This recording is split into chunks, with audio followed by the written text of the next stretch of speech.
C'est à la salle André Jamet que ce week-end des 26 et 27 octobre 2019, la section généalogie des Amis de Bourg-Argental a organisé son deuxième carrefour de généalogie. Ce week-end était gratuit et ouvert à tous les passionnés à la recherche de leurs ancêtres.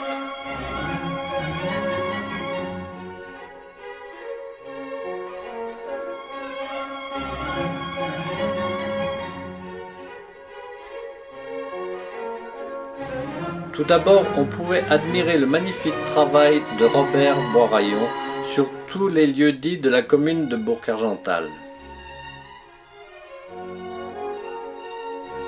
Ce qui a demandé une recherche très poussée sur les différents occupants des maisons de ces hameaux au fil des siècles. Mais faisons un peu le tour des exposants avec Monsieur le maire qui a bien voulu être des nôtres. Généaprime qui s'intéresse à toute forme de recherche et dans tous les domaines concernant la généalogie.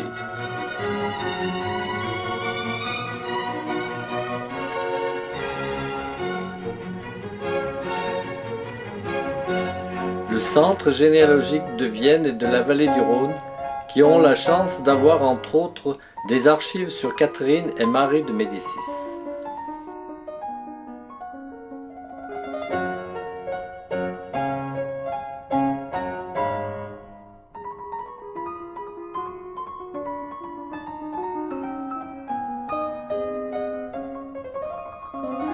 La saga qui est venue en voisine nous aidait à déchiffrer les écritures anciennes qui ne sont pas toujours faciles à lire.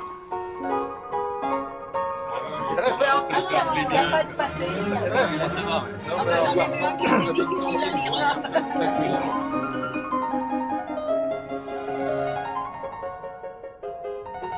La librairie Le Coin des Livres de Davézieux, fidèle à notre carrefour et dont nous connaissons les attaches familiales à Bourg.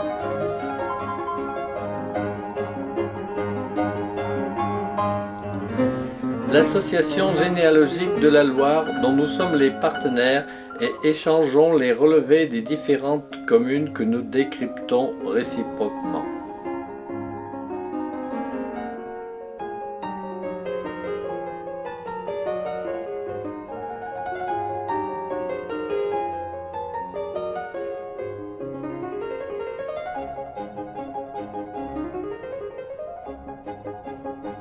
Ensuite, généalogique.com qui présente un site de recherche sur Internet avec pour devise « La connaissance s'acquiert par l'expérience, tout le reste n'est que de l'information ». Human Généalogie qui présente la généalogie médicale qui sera l'un des thèmes des différentes conférences.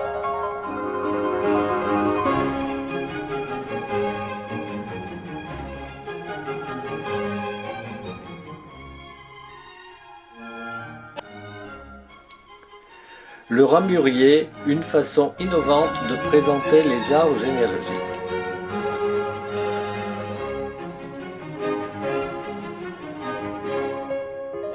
Puis le Clic Archive, un matériel portatif pour numériser les documents que l'on veut conserver.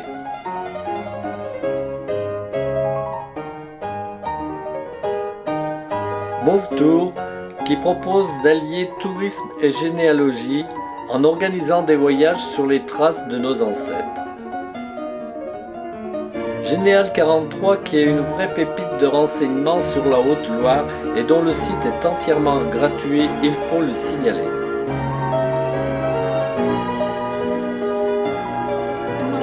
Et donc on a des ancêtres qui sont venus d'Ardèche quand ils ont construit la ligne de chemin de fer. Et enfin, les Amis de Bourg-Argental qui proposent une aide pour les recherches dans les cantons de Bourg-Argental et des environs.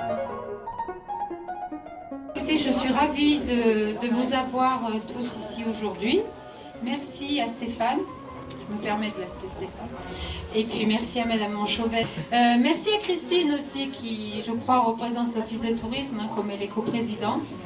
J'espère que vous êtes contents de vous retrouver, pour certains.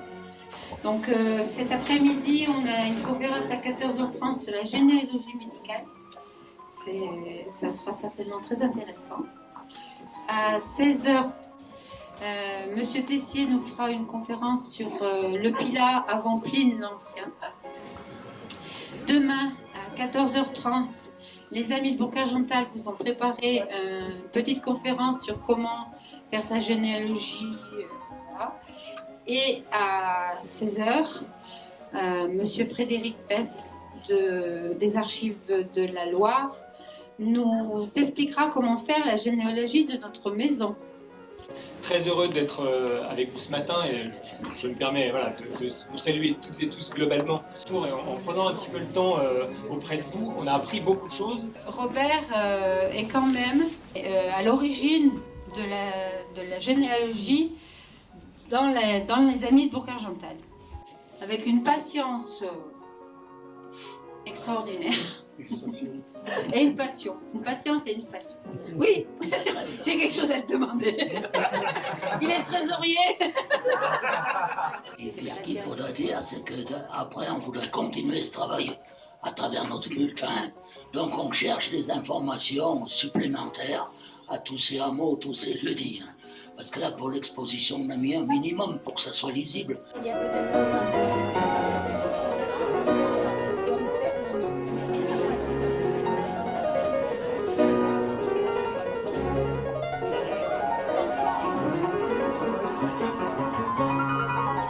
froide ou chaude? Pas froide ou chaude. Fraîche ou les fraîches, pas fraîches? Bon, le temps qu'il arrive à Côté-Viol. Ils sont où? Oh, il va là-bas, il doit mettre une salade, une salade. Alors, je vais aller chercher le stylo, on mettra notre nom dessus pour un 2-3 machins. Et mettre avec 2 fourchettes. Donc,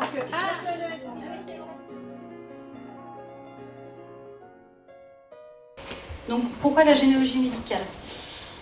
Voilà un témoignage que j'ai pu récolter. Il y a plusieurs années, j'ai eu un problème de rein.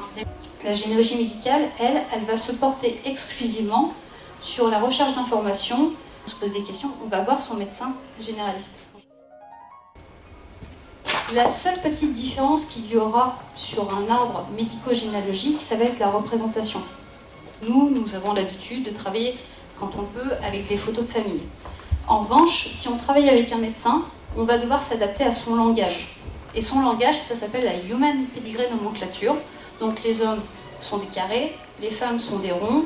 Si l'ancêtre étudié est porteur d'une pathologie, on va lui mettre une couleur. S'il a plusieurs pathologies héréditaires, on va lui mettre différentes couleurs. Vous avez parlé que des maladies. Oui. Et les génosociogrammes, c'est souvent tous les traumas qui ont pu apparaître, enfin les divorces, séparations, tout ça. Moi, je vais y transmettre l'ensemble des informations médicales avérées. En revanche, une recherche sur un cancer héréditaire pour la cousine uniquement parce que j'ai un besoin.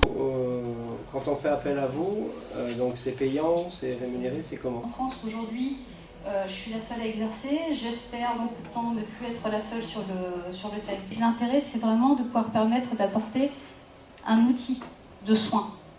De ce fait, lorsqu'on me demande un arbre médico-généalogique, il y a toujours des solutions financières. L'important, c'est d'apporter une solution et un soin. Je me permets juste de dire que moi, voilà, je suis psychothérapeute, j'accompagne des personnes.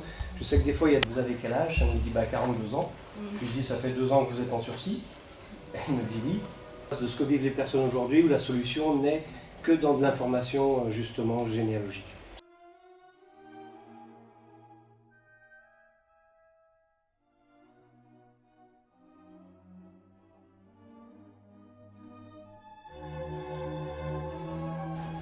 Respirons à fond. J'ai fait des découvertes assez étonnantes, parce que l'archéologie dans le Pilat, il n'y en a pas, ou très peu, très peu.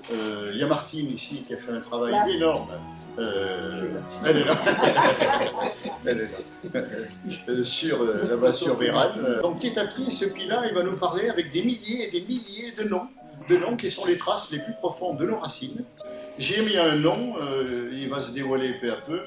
Sachez seulement une chose, c'est que moi je sais depuis mon enfance que les Atheux de Saint-Romain-les-Atheux auraient été une peuplade ancienne dont on ne sait pas grand-chose. Mais en fait maintenant, j'espère que la sortie vous en sera un peu mieux parce que moi en quelques mois, j'ai appris beaucoup sur eux. Commençons donc par une jolie grimpette à Chavanel. Ce hameau faisait partie de Saint-Martin-au-Coyeux Chavanol et le Cré-Châtelain coiffent littéralement l'épicentre du carré, sur lequel paraît arriver le territoire de nos Atésuis. Nous nous déplacerons donc à environ 1 lieue de là, dans le bassin de la rivière Semaine, sur la commune de Joncieux, à propos d'une bataille qui aurait eu lieu par ici. Ceci lors du passage des troupes romaines, juste avant les célèbres affrontements de Gergovie et d'Alésia. En avant-garde des craies du Pilat, n'empêche guère ce village, à l'instar des autres sites déjà parcourus, d'avoir, dans un plan d'ensemble cohérent, présenté toutes les qualités requises comme tour de guet. De ces Atésuis, pourtant, que savons-nous? Sur leur vie quotidienne, leur allure, leurs métiers et leurs croyances, nous n'aurons jamais d'archives papier comme les affectionnent tellement les historiens. La recherche historique à son sujet ne fait que commencer. Quant à l'ouverture d'un chantier archéologique, il faudra sans doute patienter un peu. Nous filons en douce, malgré tout, jusqu'à l'enceinte escarpée de la déesse Bélisama, à Château-Bélise. Pline, il est vrai, en avait lui-même croisé une, à ce qu'il disait.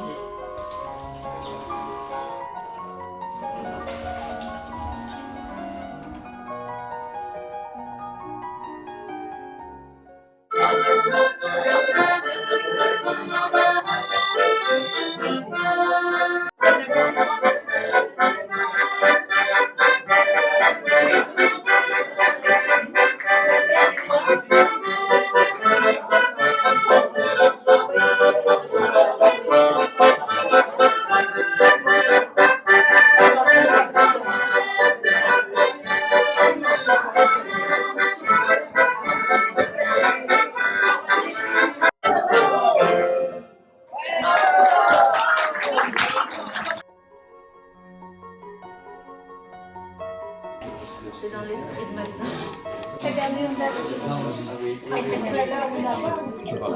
Avant de parler de la façon dont on commence son arbre généalogique, pour celles et ceux qui sont intéressés, l'ordonnance de Villers-Cotterêts demanda au curé d'indiquer avec précision le jour de naissance et le jour du baptême de chaque nouveau-né. En 1667, donc sous le règne de Louis XIV, l'ordonnance de Saint-Germain-en-Laye impose la tenue des registres en double exemplaire pour éviter les fraudes et pouvoir pallier la destruction d'un document. Donc vous pouvez venir le deuxième mardi du mois de 14h à 17h et le quatrième mardi de 20h à 22h. On est là pour vous aider. Donc n'ayez pas peur de demander, n'ayez pas peur de ne pas savoir. Nous on ne sait pas tout, mais on sait peut-être un peu plus que les débutants. Voilà. Vous verrez, on ne se lasse pas de chercher. Et puis il ne faut pas oublier l'entraide qui peut vous faire bien avancer.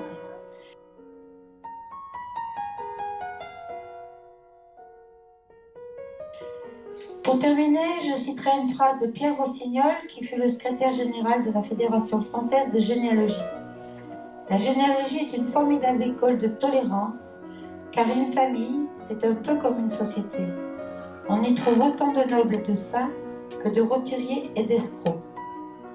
J'ajouterai ceci, faire un arbre généalogique ne consiste pas seulement à aligner des noms et des dates, c'est aussi une façon de rendre hommage à tous ceux qui nous ont précédés et de découvrir les lieux où ils vivaient.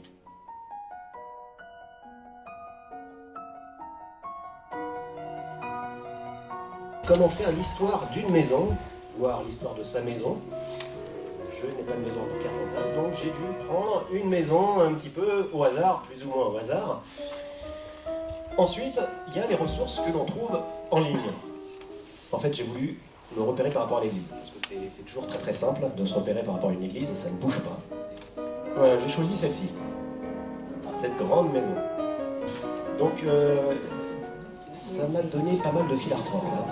En tout cas, j'ai les références actuelles, pas la référence ancienne. On va voir ce que ça donne. Dans ces cas-là, on n'a qu'une seule solution, c'est essayer de superposer le plan rénové avec le plan napoléonien, le plan ancien. On saura donc à qui appartient la parcelle B435 en 1834. C'est le premier propriétaire connu, et on ne sait pas depuis quand il est propriétaire. Le cadastre s'en fiche de faire un historique comme ça. Lui, il veut imposer. À partir de 1834, on a levé le cadastre à Bourg-Argental. Donc, j'ai pas la date d'entrée. Par contre, j'ai la date de sortie. Et la date de sortie, elle est ici. Hein, voilà, c'est renvoyé à une dizaine de comptes. C'est ce que je vous disais. C'est extrêmement compliqué, ce cas. Très, très compliqué. Alors, Madame Veuve d'Anson, elle est propriétaire de cela et de cela. C'est sa femme qui a hérité d'une partie de ses parcelles. Et cette maison, on la retrouve ici. C'est le comte de Danson-Maurice, qui était docteur rue Nationale. Ce comte a été ouvert en 1894. C'est exemple de cette parcelle B435, qu'elle cède cette maison, en 1926, c'est indiqué ici, à Benoît Poyetton, qui était pharmacien, voit non seulement à sa succession, en réalité, il y a deux successions, celle du 8 septembre 99 et du 4 mai 1900, c'est qu'il avait des biens, ce monsieur, hein. Surtout qu'il avait des biens, pas d'héritier. Et on voit qu'il y a un testament qui est enregistré le 28 mars 1899. Donc j'ai consulté cette déclaration de mutation par décès, cette succession donc, en 3Q 740, et je m'aperçois que Madame Tournus, la Besançon, était rentière et qu'elle est décédée le 4 mars 1892, à 74 ans. J'ai la preuve qu'elle n'habitait pas cette maison B435. La part de la défunte est de la moitié des 3/4, c'est-à-dire 3/8. Cette B435, c'est une maison à Bourg-Argental. Le revenu cadastral est de 900 francs, et que c'est un bien qui est affermé, et on a effectivement le rez-de-chaussée qui est loué à Monsieur Rochard, pharmacien, suivant bail SSP, ça veut dire sous-seing privé. Le bail est enregistré le 6 février 1892, etc., etc. Le premier étage au même, c'est-à-dire toujours à Monsieur Rochard, on vous précise la même date. Le deuxième et le troisième étage à Monsieur Driot, huissier, suivant bail, passé le 1er avril 1892. Rez-de-chaussée d'une maison à Bourg-Argental, rue de la République, angle du quai du Rioté. Donc, il n'y a aucun doute possible, c'est bien la maison que je souhaitais étudier. Et après, ils mettent aussi premier étage, donc ils louent bien le rez-de-chaussée et le premier étage, pour telle ou telle somme. J'aurais la même chose, hein, bien entendu, pour Monsieur Driot, huissier de justice. Et là, je vous renvoie vers l'annuaire statistique et commercial. Ce monsieur, ce pharmacien, en 91, il avait 33 ans, il avait sa femme et sa tante, il vivait avec sa tante, il avait 56 ans. Quant à la famille Driot, lui il était un peu plus âgé, il avait 52 ans, sa femme, j'ai oublié de noter son âge, et il vivait avec leur fille Agathe, un prénom que je ne connaissais pas, je crois que c'était Agathe, mais c'est Agathe, qui avait 16 ans à l'époque. Et comment aller plus loin et obtenir plus de précision, comme j'ai pu vous le dire, il faut consulter impérativement tous les actes notariés pour les différents